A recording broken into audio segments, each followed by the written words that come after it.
An estimated 82 million Americans listen to AM radio each month, but no audience has listened more intensely than those tuning in to a station in western North Carolina in the days after the area was battered by Hurricane Helene. In tonight's Eye on America, CBS's Skyler Henry shows us how the airwaves became a lifeline. Coley Duffy isn't a full-time tree trimmer by trade. Neither are most of these men. But when Helene's floodwaters destroyed western North Carolina, they jumped in to lend a hand, or in this case, a chainsaw.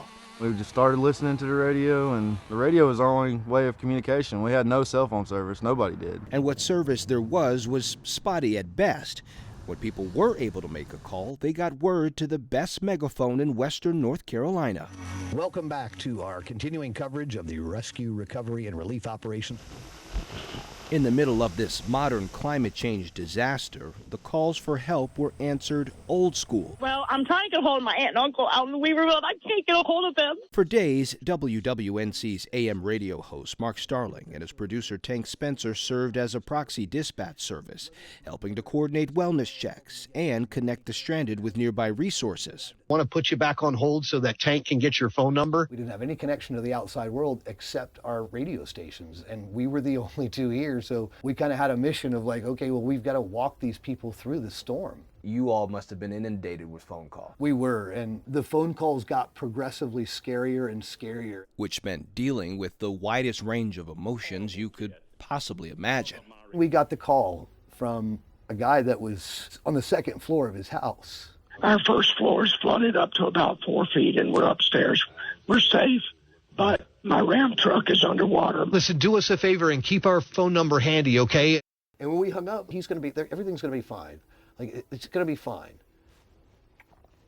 Everything wasn't fine.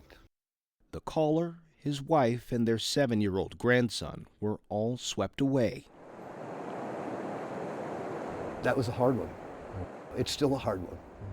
I can hear this phone call in my head. And then, well, at the other end of the spectrum, there was this reunion for Starling. Brandy? Yes.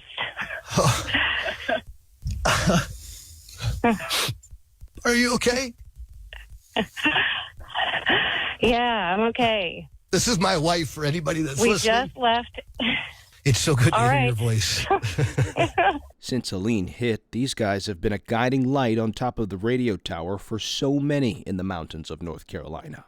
One of the memorable phone calls that we had was when a guy called in and he says, you know, today's the first day that I've gone and checked on all my neighbors and I didn't even ask who they voted for first.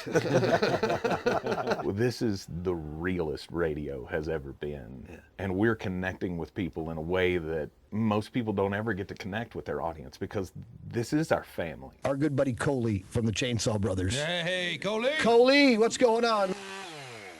And like many families, knit tighter through trauma. For Eye on America, Skyler Henry in Asheville, North Carolina.